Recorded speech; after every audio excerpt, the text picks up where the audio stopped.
Assalamualaikum warahmatullahi wabarakatuh. Halo teman-teman otak kencap dimanapun kalian berada. Kali ini kita akan membahas mengenai SKB IPS, dimana video kali ini kita akan membahas paket kompletnya. Jadi nanti ada SKB untuk guru ekonomi, guru sejarah, guru sosiologi, dan guru geografi.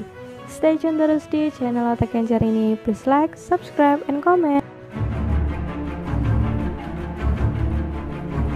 Soal nomor 1.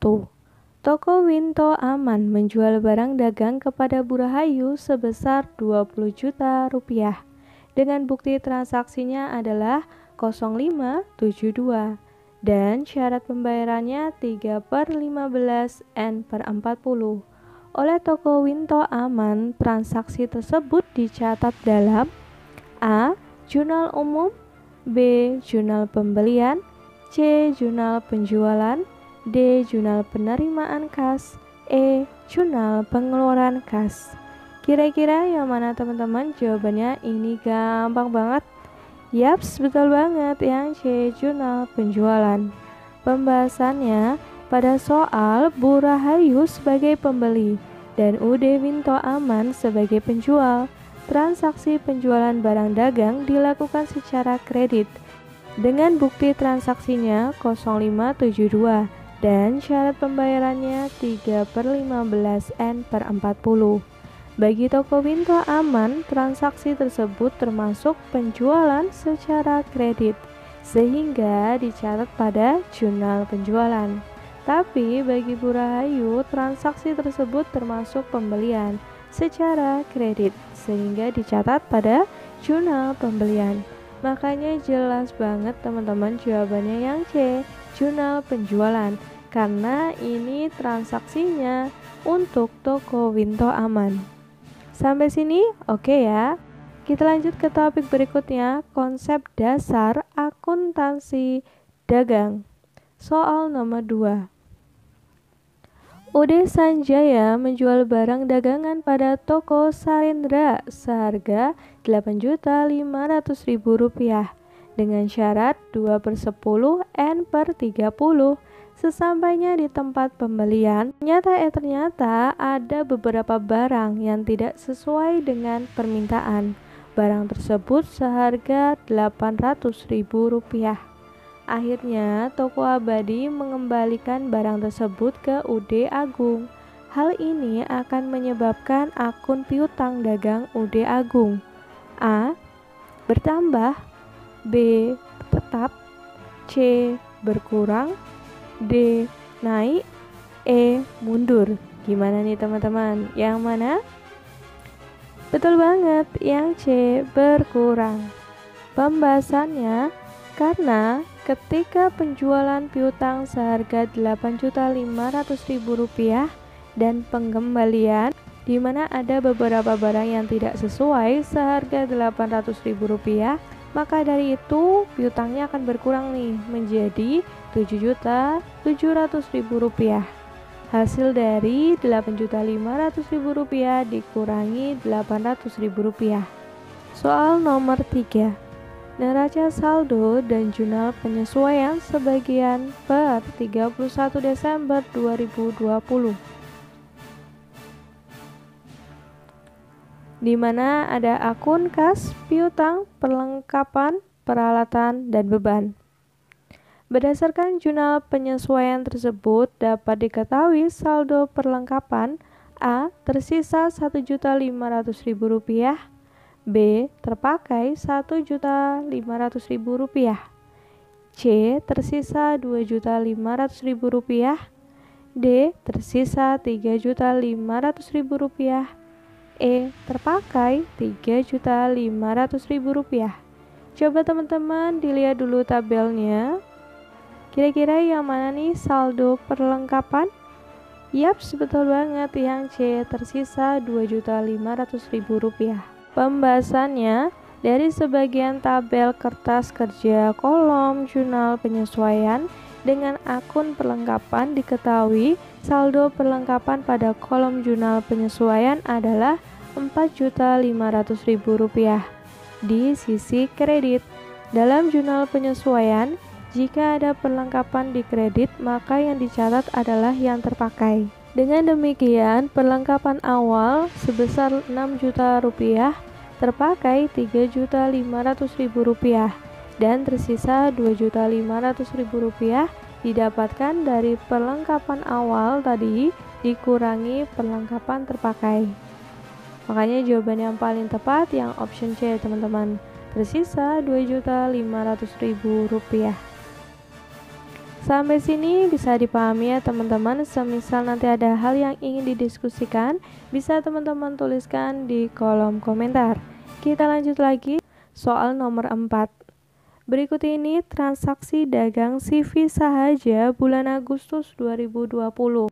Yang pertama, pada tanggal 3 Agustus 2020 dijual barang dagangan ke CV warna-warni dengan syaratnya 2/10 N/30 seharga 85 juta rupiah. Yang kedua, 4 Agustus 2020 diterima kembali dari CV warna-warni sebagian barang yang dibeli pada tanggal 3 Agustus karena rusak sebesar 15 juta rupiah. Yang ketiga, 9 Agustus 2020 diterima pelunasan piutang dari CV warna-warni tanggal 3 Agustus. Berdasarkan data di atas, maka besarnya potongan penjualan yang diberikan kepada CV warna-warni pada saat pelunasan adalah A. 1.200.000 rupiah, B. 2.100.000 rupiah, C. 3.400.000 rupiah, D. 4.300.000 rupiah, dan E. 5 juta rupiah. Yuk berhitung dikit, ini gampang, teman-teman pasti bisa. Yuk, iya betul banget, yang B. 2.100.000 rupiah. Pembahasannya pada tanggal 3 Agustus 2020, penjualannya akan tercatat 85 juta rupiah. Pada tanggal 4 Agustus 2020, terjadi retur penjualan sebesar 15 juta rupiah. Berarti sisa piutangnya adalah 70 juta rupiah. Karena masih memenuhi syarat kredit, CV Sahaja berhak untuk menerima potongan sebesar 3%. Berarti tinggal 3% kita kalikan dengan sisa piutangnya tadi. Berarti 3% dikalikan 70 juta rupiah. Didapat deh 2.100.000 rupiah. Oke ya teman-teman, bisa dipahami. Nanti videonya bisa teman-teman putar lagi biar semakin paham gitu ya. Kita ke topik yang terakhir yaitu konsep dasar perusahaan dagang. Soal nomor 5. Toko Bakti Mulya membeli barang dagang sebesar 6.200.000 rupiah. Jika pencatatan dilakukan dengan metode perpetual, maka ayat jurnalnya adalah A. Pembelian 200.000 rupiah, kas 6.200.000 rupiah. B. Nilai kasnya 200.000 rupiah, pembeliannya 6.200.000 rupiah. C. Kas 200.000 rupiah, persediaan barang dagang 6.200.000 rupiah. D. Persediaan barang dagang 200.000 rupiah, pembeliannya 6.200.000 rupiah. E. Persediaan barang dagang 200.000 rupiah, kasnya adalah 6.200.000 rupiah. Kira-kira yang mana teman-teman ayat jurnalnya? Ini gampang banget, tapi hati-hati optionnya agak mirip-mirip. Yaps, betul banget, yang E. Persediaan barang dagang 200.000 rupiah, kas 6.200.000 rupiah. Pembahasannya, pencatatan pembelian barang dagang sebesar 6.200.000 rupiah dengan metode perpetual ya, dimintanya adalah sebagai berikut nih. Tulis dulu persediaan barang dagangnya, itu kan dikatakan 200.000 rupiah. Dan kasnya adalah 6.200.000 rupiah. Soal nomor 1. Perang Teluk II antara Irak dan Kuwait dilatar belakangi oleh beberapa hal, di antaranya A. Irak mengklaim Kuwait sebagai provinsi ke-19 Irak. B. Adanya invasi Kuwait ke wilayah Irak. C. Utang luar negeri yang tidak dibayarkan oleh Kuwait. D. Melemahnya ekonomi Kuwait karena turunnya harga minyak. E. Semakin meningkatnya produksi minyak Kuwait. Kira-kira apa nih latar belakang sesungguhnya Perang Teluk II? Masih ingat teman-teman? Yuk coba diingat-ingat lagi. Yaps, betul banget. Yang A. Irak mengklaim Kuwait sebagai provinsi ke-19 Irak. Pembahasannya, Perang Teluk II terjadi pada tahun berapa teman-teman? Yoi, 1990 sampai 1991. Dilatar belakangi oleh beberapa hal, di antaranya yang pertama, Irak mengklaim Kuwait sebagai bagian dari provinsi ke-19 Irak. Yang kedua, ketidakmampuan Irak membayar hutang ke Kuwait. Dan yang ketiga terakhir, Irak ingin menguasai Pulau Babian dan daerah Ar-Rumailah. Makanya jelas banget teman-teman, jawabannya yang option A.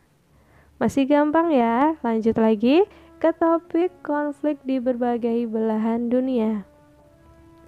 Berdasarkan hasil resolusi PBB nih, pada tanggal 13 Agustus 1948 terjadi kesepakatan bahwa wilayah Kashmir menjadi A. Bagian wilayah India secara keseluruhan, B. Bagian wilayah Pakistan secara keseluruhan, C. Bagian dari India 2/3 dan sepertiganya menjadi bagian dari Pakistan, D. Bagian dari India sepertiga dan 2/3 menjadi bagian Pakistan, E. Bagian dari India 3/4 sedangkan seperempatnya bagian Pakistan.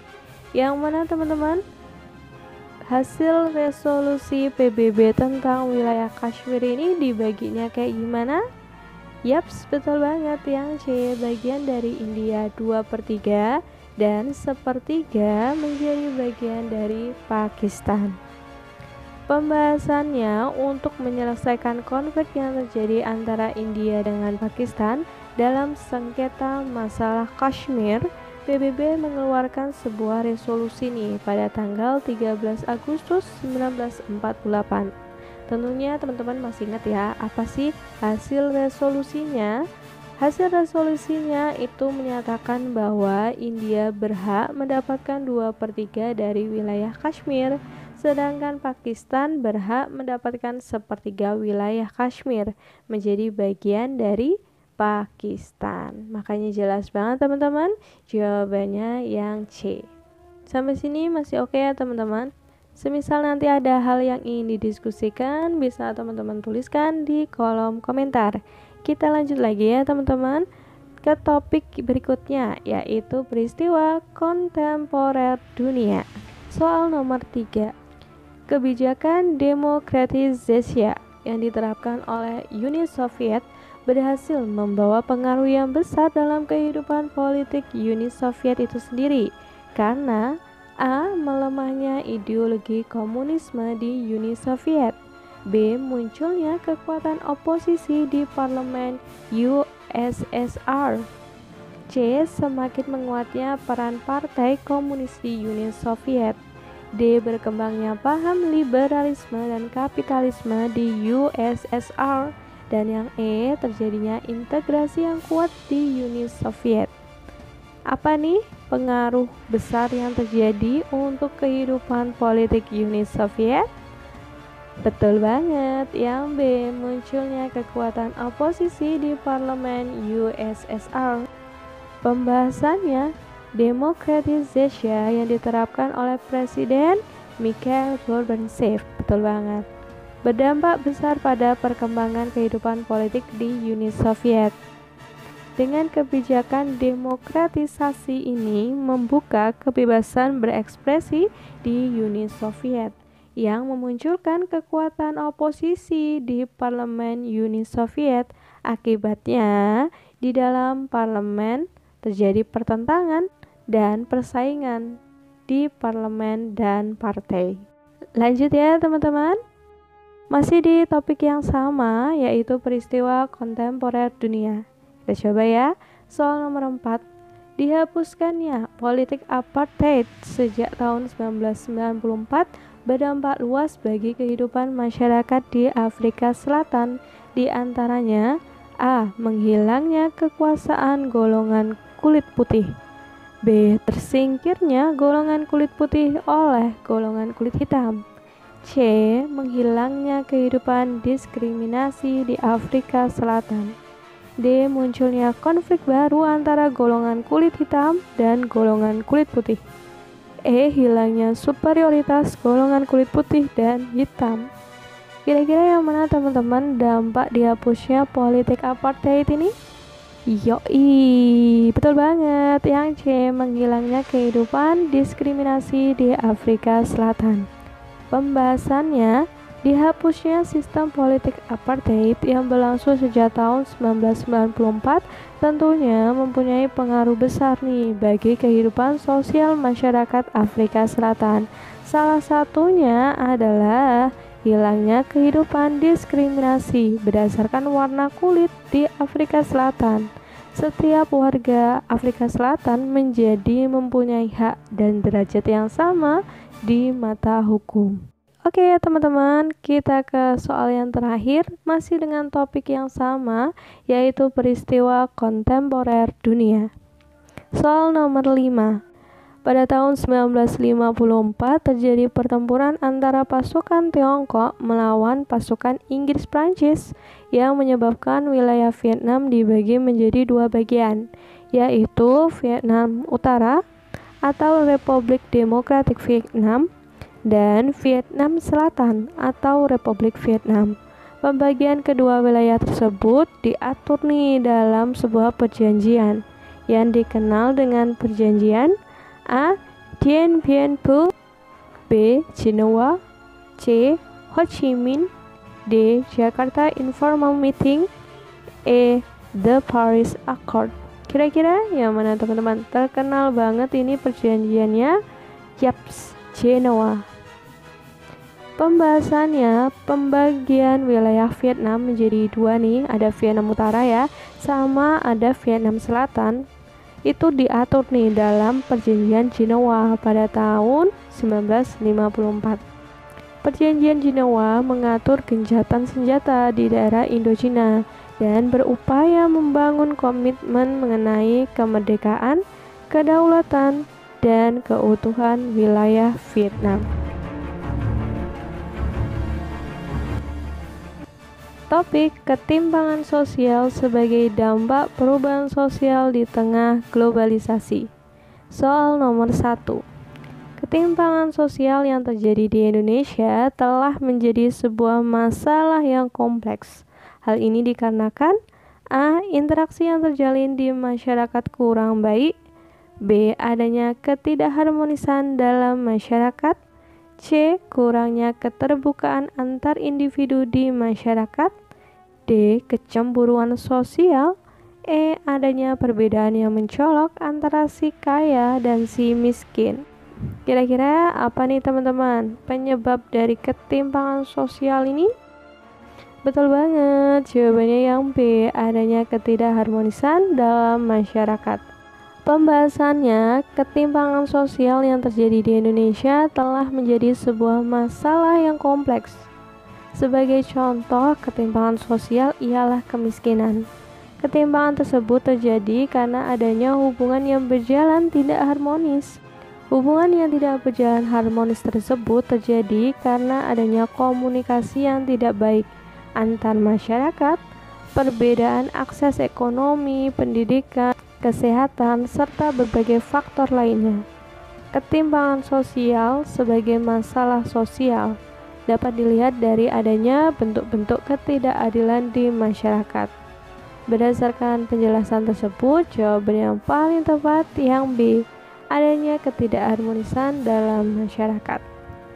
Stay tune terus di channel Otak Kencar ini, please like, subscribe, and comment.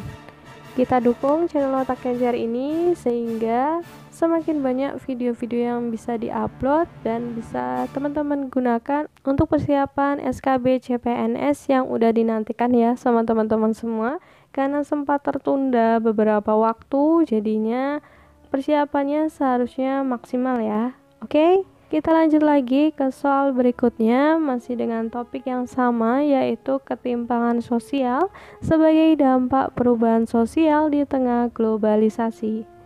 Pertanian Indonesia tidak lagi menjadi sektor yang diunggulkan sebagai sektor utama pertumbuhan ekonomi, meskipun memiliki potensi. Namun sekarang ini sektor yang diutamakan adalah industri demi mengejar target pertumbuhan ekonomi dan meningkatkan daya saing. Hal ini diperkirakan muncul sebagai bentuk A. Ketimpangan antar sektor pembangunan, B. Ketimpangan dalam penyebaran aset, C. Ketidakpedulian pemerintah terhadap keberlanjutan pertanian, D. Ketimpangan yang terjadi antar wilayah, E. Hasil dari produksi pertanian yang sering mengalami kegagalan panen. Kira-kira yang mana teman-teman jawabannya? Yaps, betul banget. Yang A. Ketimpangan antar sektor pembangunan. Pembahasannya, potensi pertanian di Indonesia bukan lagi menjadi yang utama nih, dan terdapat sektor lain yang diunggulkan. Dapat dipahami bahwa terjadi proses mengabaikan keseimbangan pembangunan yang bersifat lintas sektoral demi mengejar target pertumbuhan ekonomi dan peningkatan daya saing. Bentuk ketimpangan sosial antar sektor adalah dengan adanya sektor industri besar yang lebih diutamakan, sedangkan potensi ekonomi seperti pertanian dan UMKM yang mendorong pemerataan pembangunan cenderung diabaikan. Berdasarkan penjelasan tersebut, jawaban yang paling tepat yang A, teman-teman. Ketimpangan antar sektor pembangunan. Lanjut lagi, kita ke soal nomor 3.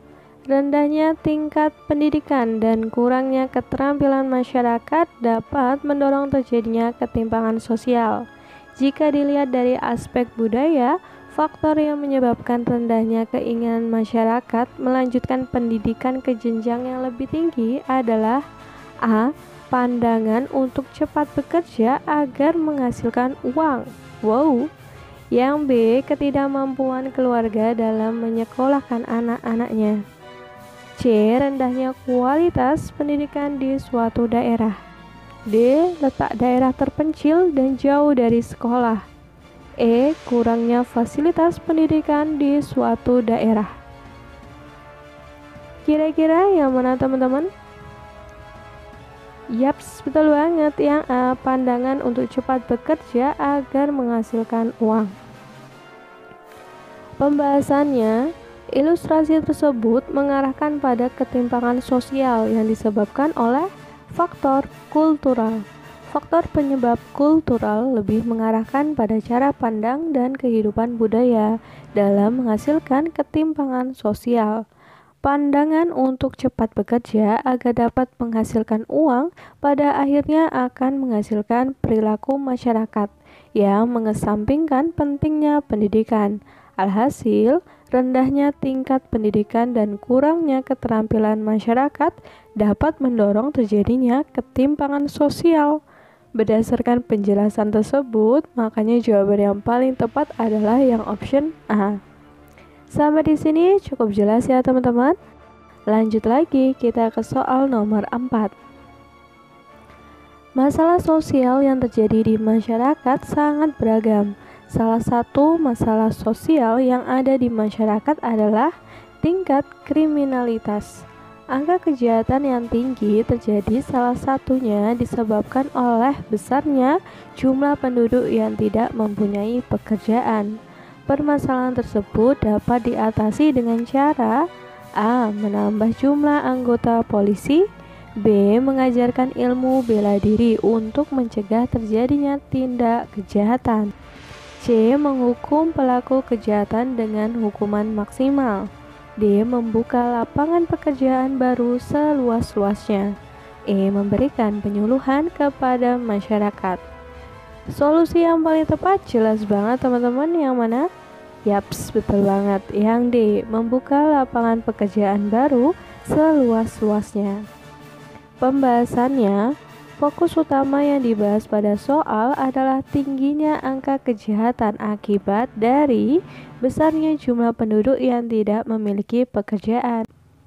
Masalah tersebut muncul ketika tingginya angka pertumbuhan penduduk yang tidak diimbangi oleh persebaran penduduk yang merata di tiap wilayah. Dan ditambah lagi nih dengan adanya pembangunan yang tidak merata.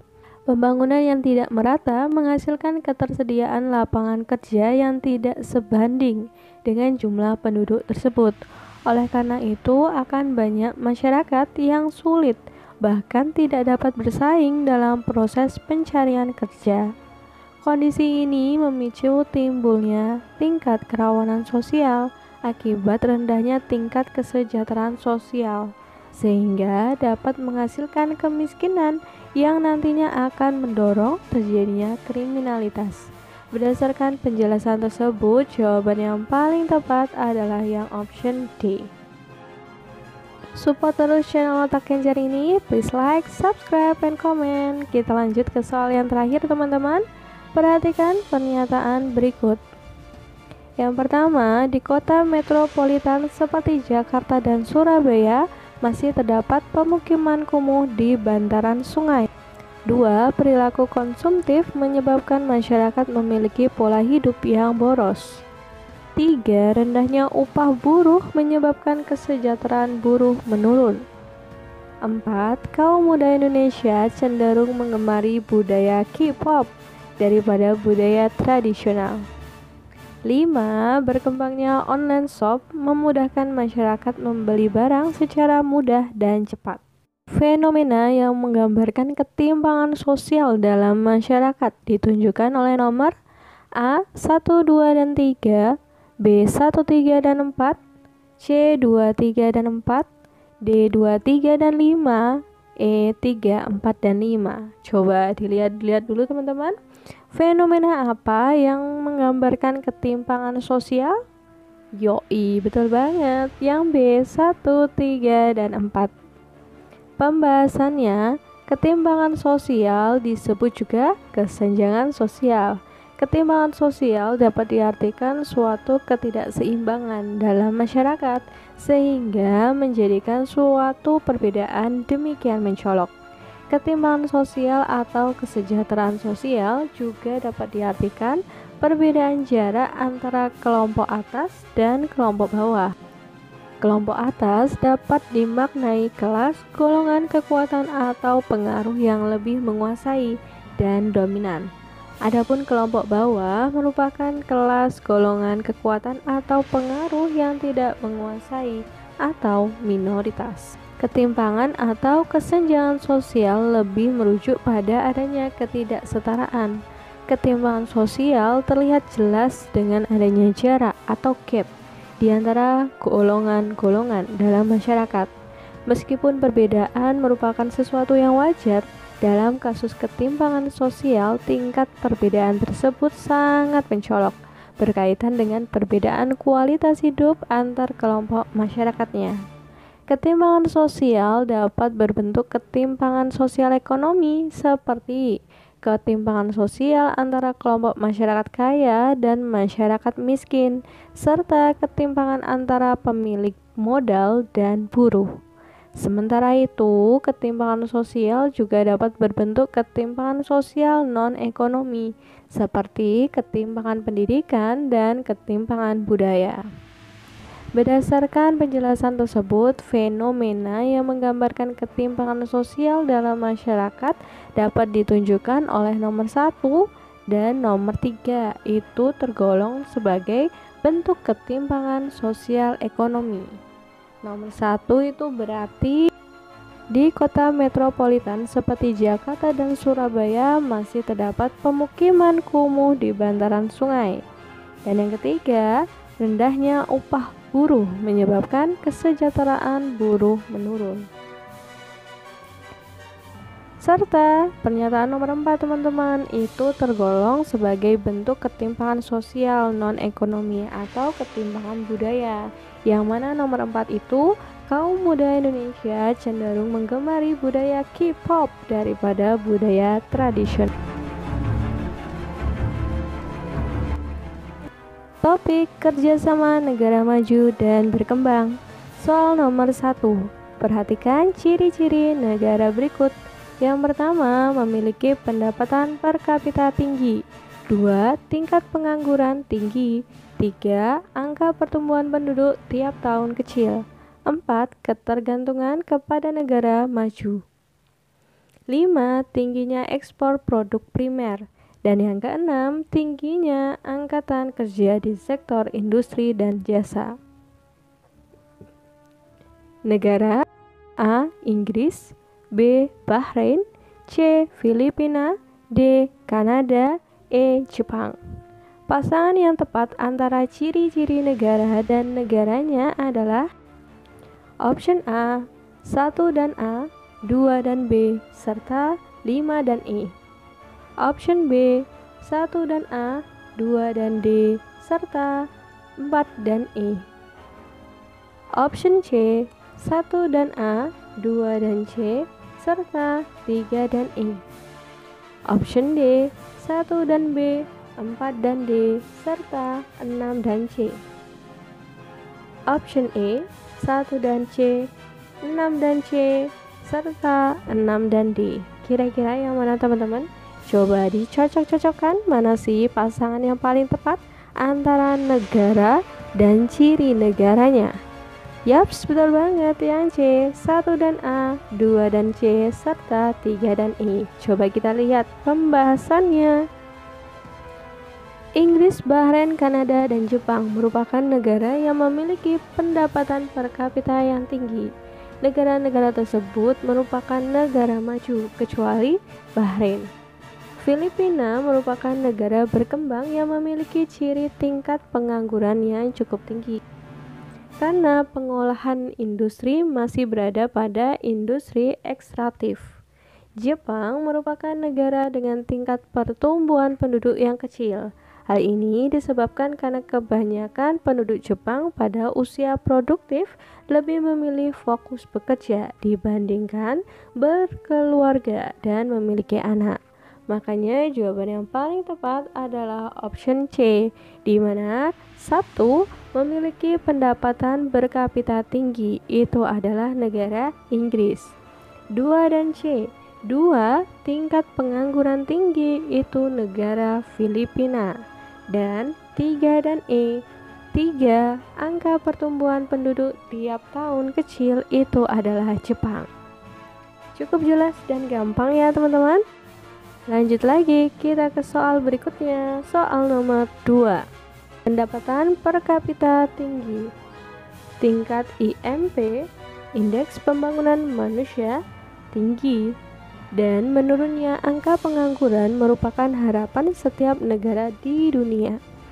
Dalam mewujudkan harapan tersebut dibutuhkan upaya yang keras pada berbagai sektor pembangunan negara. Upaya meningkatkan sektor IMP pada bidang RLS, rata-rata lama sekolah, dan HLS, harapan lama sekolah, dapat dilakukan dengan cara A. Membangun tol laut, B. Memperbaiki fasilitas kesehatan di daerah terpencil, C. Memperbanyak tenaga medis di wilayah terluar, D. Meningkatkan alokasi anggaran untuk pendidikan, E. Membangun banyak infrastruktur jalan di Pulau Jawa. Kira-kira solusi yang paling tepat yang mana teman-teman? Yaps, betul banget yang D. Meningkatkan alokasi anggaran untuk pendidikan. Stay tune terus di channel Otak Kencar ini. Please like, subscribe, and comment. Pembahasannya, sebuah negara memiliki peranan penting dalam memajukan negara dalam berbagai sektor, misalnya pada sektor peningkatan IMP atau Indeks Pembangunan Manusia. IMP atau Indeks Pembangunan Manusia atau HDI, Human Development Index, merupakan pengukuran perbandingan dari harapan hidup, rata-rata lama dan harapan lama sekolah, dan pendapatan per kapita yang dihitung dengan keseimbangan kemampuan belajar. HLS, harapan lama sekolah, dan RLS, rata-rata lama sekolah, merupakan indikator dalam bidang pendidikan dalam mengukur tingkat IMP. Untuk meningkatkan RLS dan HLS diperlukan peningkatan anggaran pendidikan agar fasilitas dan tenaga pengajar dapat terpenuhi dengan baik. Makanya jawaban yang paling tepat yang D, teman-teman. Oke ya. Sekarang kita ke simbol-simbol, ke topik pemanfaatan peta, penginderaan jauh dan sistem informasi geografis SIG. Perhatikan simbol di bawah ini. Simbol tersebut menggambarkan objek apa sih?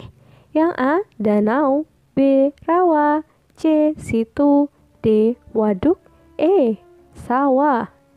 Kira-kira itu simbol apa, teman-teman? Coba dilihat-lihat. Yap, betul banget, yang B, rawa. Pembahasannya, simbol-simbol peta memiliki beberapa standar. Salah satunya adalah ISOM, International Specification for Orienteering Maps. Ada 7 kategori simbol dalam ISOM, yaitu yang pertama, bentuk daratan, yang kedua, tebing dan bongkahan batu, 3, perairan dan rawa, 4, vegetasi, 5, kenampakan buatan manusia, 6, simbol teknis, dan yang terakhir, simbol overprinting. Bentuk perairan dan rawa adalah sebagai berikut. Coba dilihat, teman-teman. Di mana ada simbol yang pertama, itu kodenya 301. Keterangannya, tubuh air tidak dapat diseberangi. Simbol yang kedua masih dengan kode yang sama, 301, tubuh air dangkal. Simbol yang ketiga kodenya 303, lubang air. Simbol yang keempat kode 304, sungai dapat diseberangi. 305, simbol berikutnya ya teman-teman, itu adalah sungai kecil dapat diseberangi. Selanjutnya, kode 306 itu adalah sungai kecil atau musiman. Simbol berikutnya yaitu 307, rawa yang tidak dapat diseberangi. Lah, yang ini teman-teman yang ditanyakan di soal kode 308 itu adalah rawa. Simbol berikutnya kode 309 itu adalah rawa sempit. Simbol selanjutnya kode 310 itu adalah rawa kurang jelas. Terus lanjut lagi, simbol berikutnya 311 itu adalah sumur, air mancur atau tangki air. Simbol selanjutnya 312 mata air dan 313 kenampakan medan perairan mencolok. Makanya jelas banget gambarnya, berarti itu simbol apa sih? Simbol yang B, rawa. Sampai di sini cukup jelas ya teman-teman. Kita lanjut lagi ke soal nomor 4. Analisis SIG yang menghasilkan suatu penyangga berupa lingkaran atau poligon yang melingkupi suatu objek sebagai pusatnya merupakan jenis analisis spasial.